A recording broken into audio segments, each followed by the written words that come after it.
So something a little different for you today. We're joined by Bromley FC CEO Mark Hammond, but we're not just talking about Bromley Football Club today. We're talking about a whole lot more, Mark, and that is primarily the Bromley Football Club Academy, which it's been a fantastic year and a very transitional year for the Academy. Can you tell us just how much the first team's promotion to the EFL has impacted and changed the way that the Academy operates?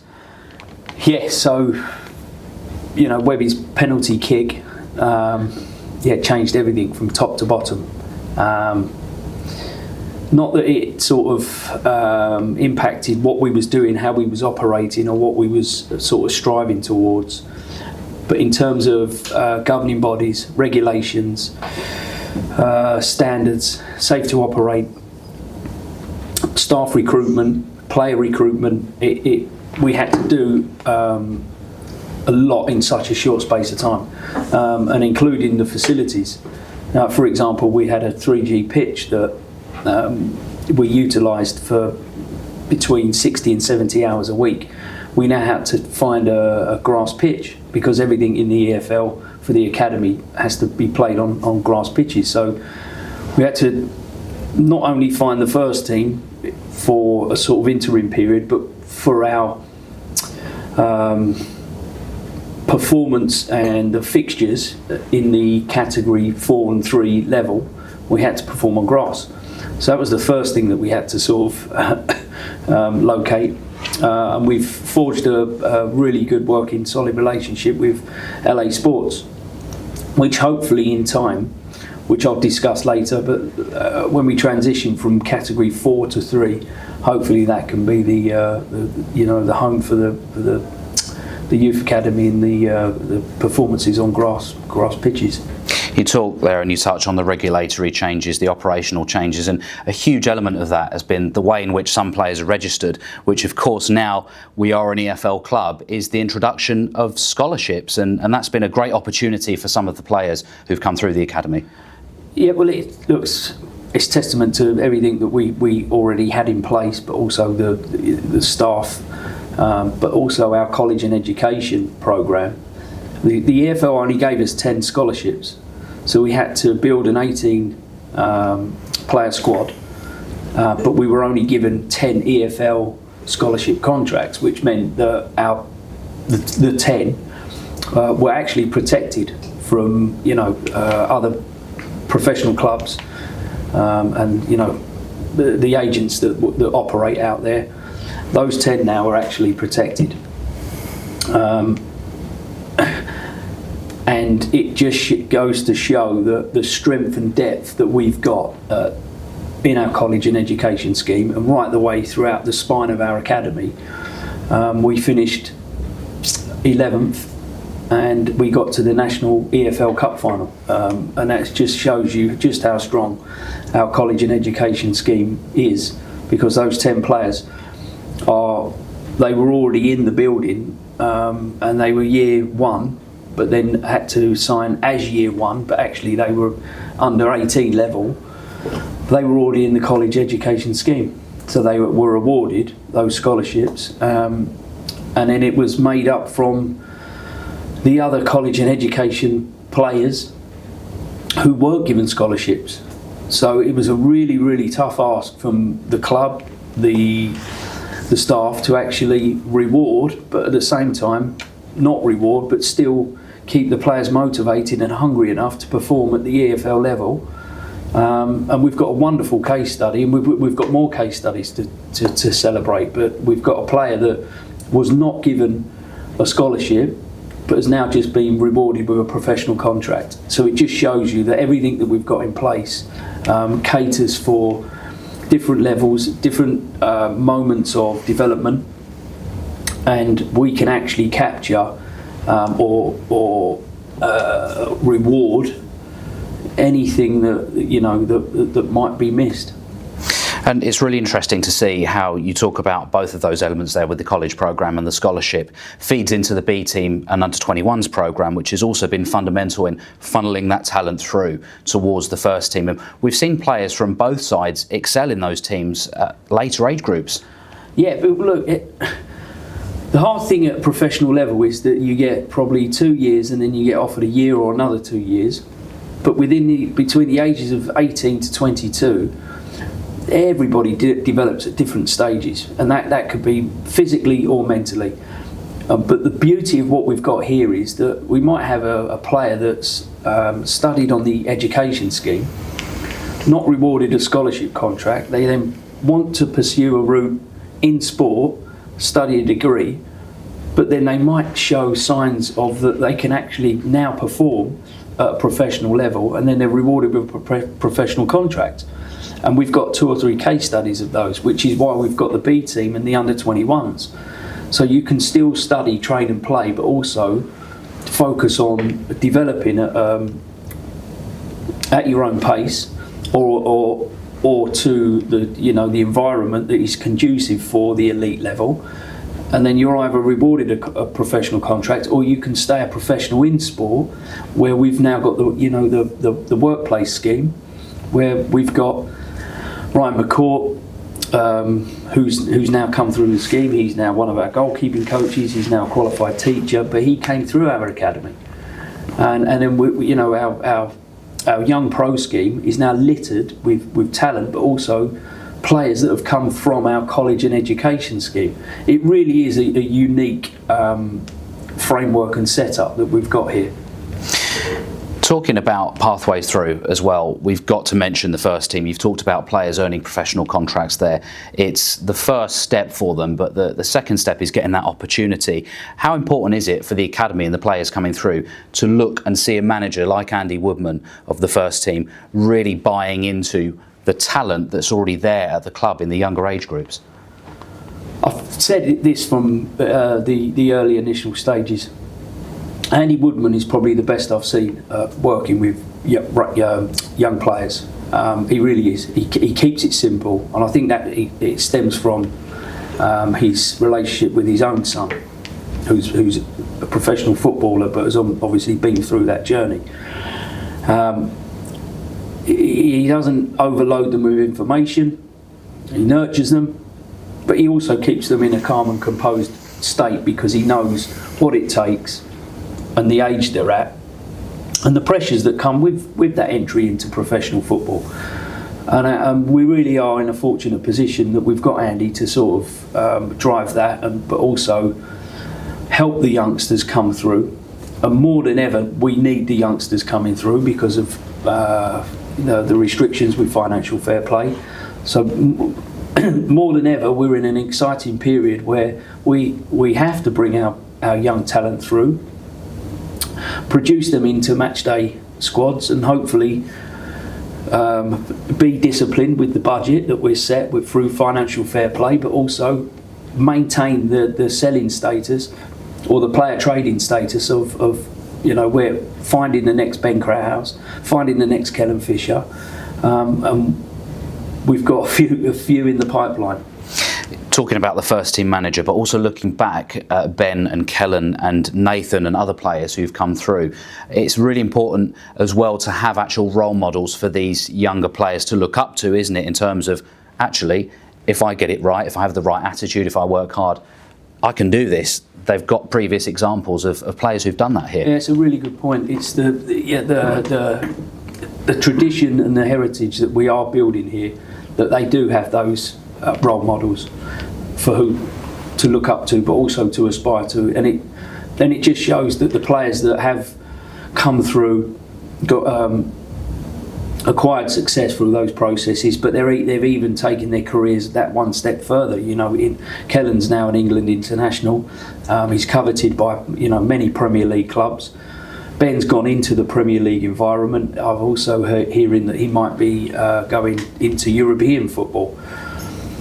So our youngsters have got the role models to aspire to be, and they've lived it. And it's, like I said, it's just an exciting time for our youngsters. But right the way from under 8s, right the way through to 21 now. Look, not everybody's going to be able to do it, but I push and test and challenge the staff now. Is where is the next? Who is the next? We've got the foundation, we've got the resources. The chairman has heavily backed, everything that we do.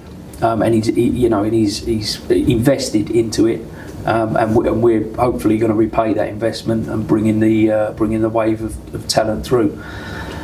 Why can't we be, the next Brighton, Bournemouth, Luton? And that's the ambition now, and I think now we're here. There's an energy and there is an ambition now of actually, we want to go again and develop a real young, hungry footballing academy empire. And going back to the opportunities that some of these players have had throughout the last year and beyond, talking about the Carabao Cup and the Virtue Trophy, I remember a match at the Valley against Charlton Athletic back at the back end of 2024, and there was just a smattering of this young talent. The scholars were in there. What a great experience for them to kind of learn, develop and grow up and actually catch the manager's eye. It also, when we reflected after the game, the one key ingredient from all of our youngsters was they want more. They've had the exposure, they've had a taste of it, and they came away and it made them, put fire in their belly to want more. And that was really, really a good sign of what our young talent was sort of reflecting on. For example, George Evans played that night. He picked up a little injury before Christmas, but he's had a phenomenal season. And he's been rewarded with a professional contract. I think he's scored 10 in 16 for the academy and made a number of B-team appearances. Most recently played in the Malaga tournament. He's one that we want to push through, and he's got the mental strength, and he's got a huge chance, as they all have. But George's, I think, where we were only offered the 10 scholarships, George wasn't one of the 10.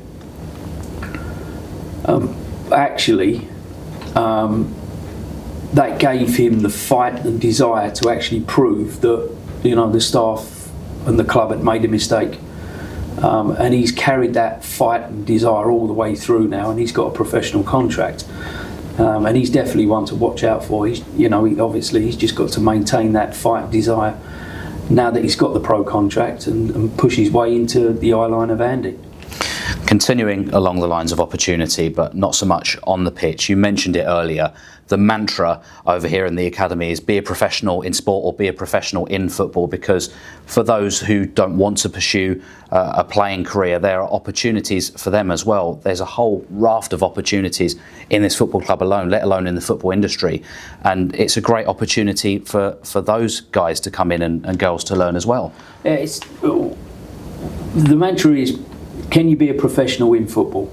Because 99% of players don't make it. I think there's only 3,000 jobs. And when you think about it, the number of players, kids that play football, the ratio just doesn't add up.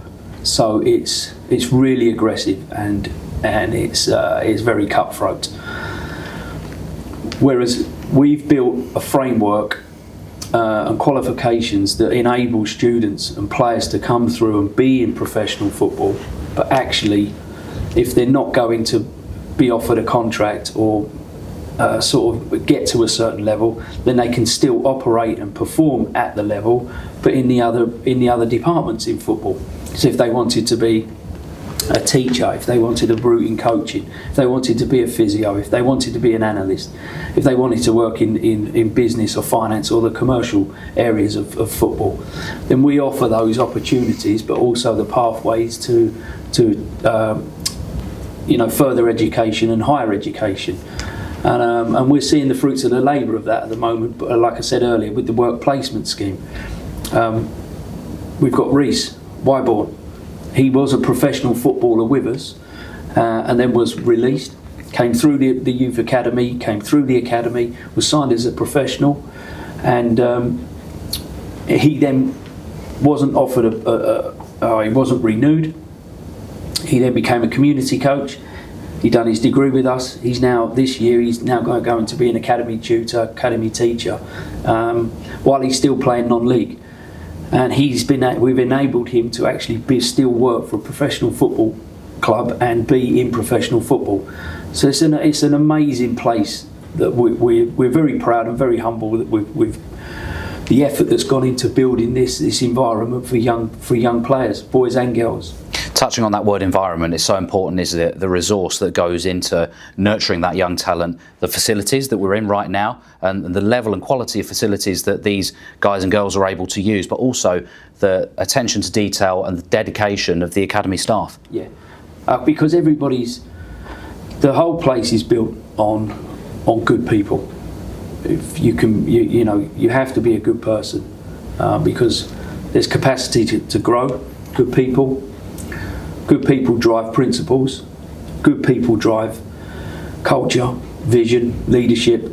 I challenge the staff to be a leader in everything that they do. How they think, how they operate, how they plan, because that only drives the culture, which resonates throughout all of the children, the parents, but also into the wider aspects of the club. For example, the community, the support base. You can really feel also that when there is a first team match day, the energy is, I call it the burn of Bromley. It's just something that's wonderful and special, and you can feel that on a match day, but you also feel it, win, lose or draw, hopefully with a win, on a Monday and a Tuesday and a Wednesday and a Thursday and a Friday, right the way throughout the working week. And it's what everybody represents, and it's really proud to be part of.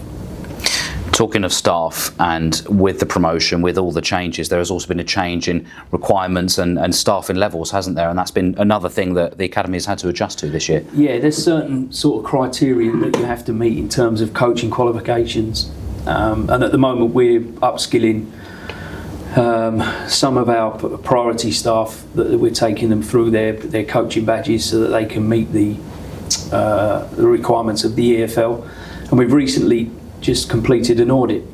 So again, as a club, as staff, the next stage of our journey, we're about to transition from taking our EFL Category 4 to Category 3, which we're putting all the stepping stones in place for this year.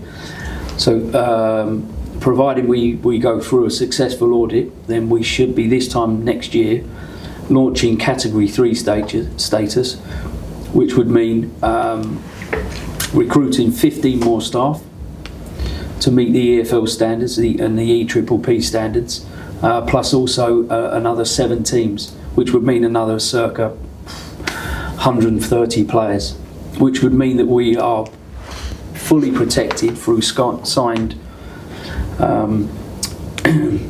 academy excellence, but also our scholarship.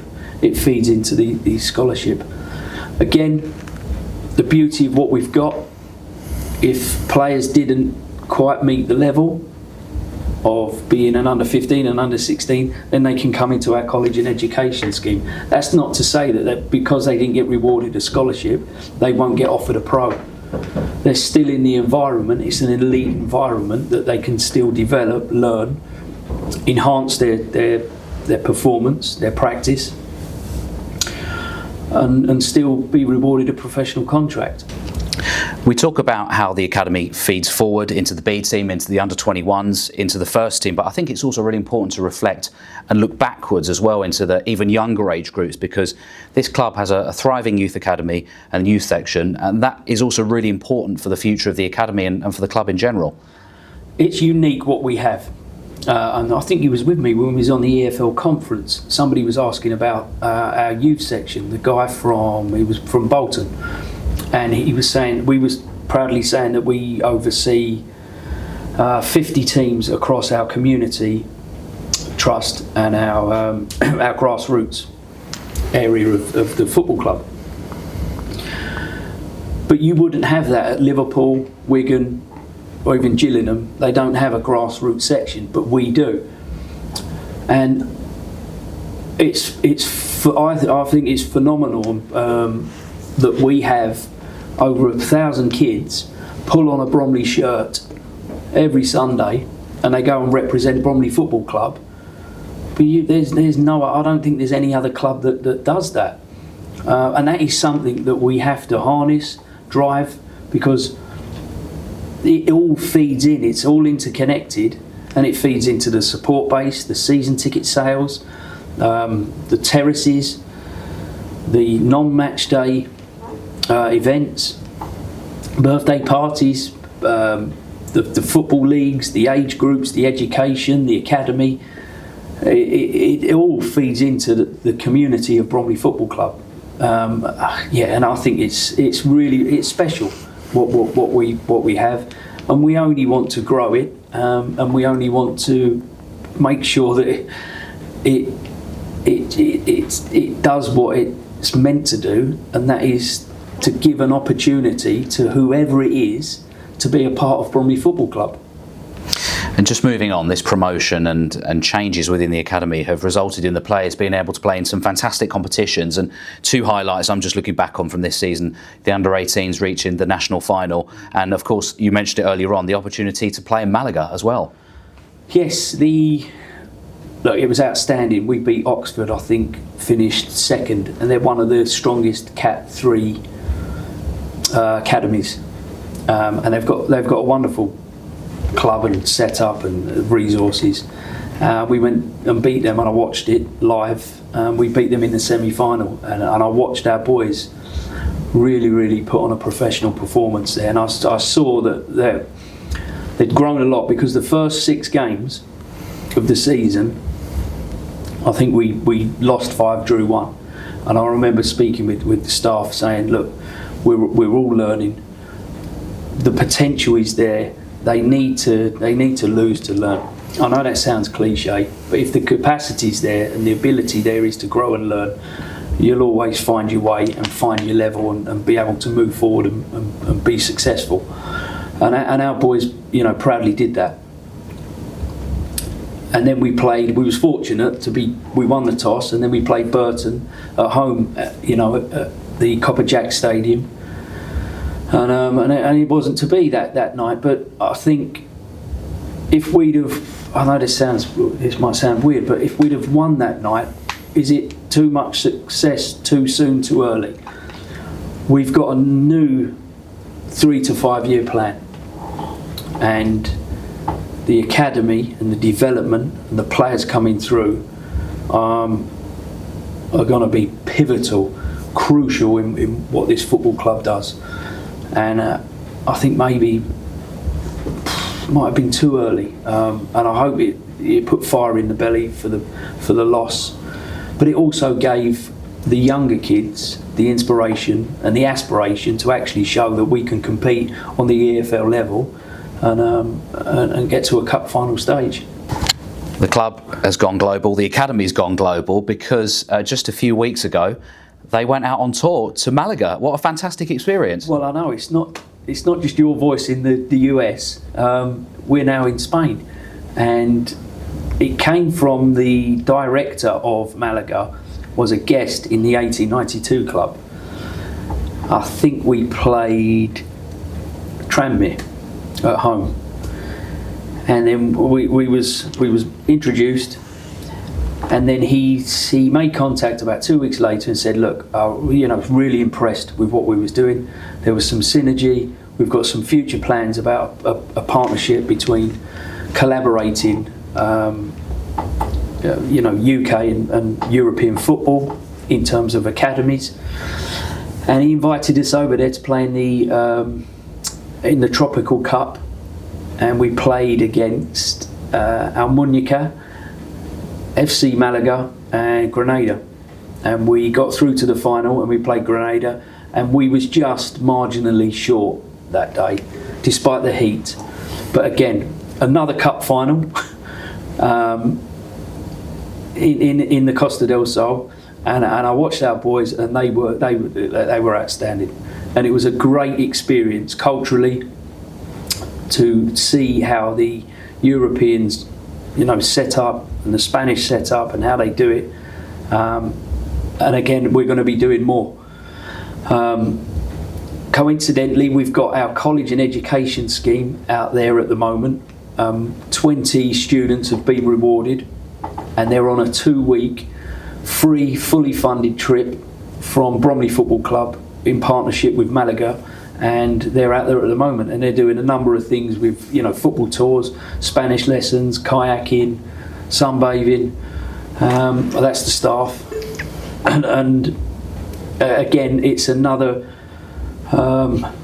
bonus or privilege that the students get access to with signing up to our education academy.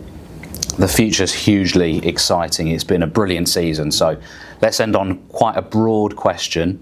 Who and what is next for the Bromley Football Club Academy? I don't think that's fair of me to put the pressure on the names, but I will. I think Solkadar, he's got huge potential. He had a serious injury. He's had 15 months out of the game, but it shows the mental strength that he's got to come back, and then he featured last game of the season. But we have to remind ourselves that 2 years ago he scored that goal that, you know, you could argue put some life into our promotion push, and it was a key ingredient from the academy into the first team. Josh Tobin, who comes from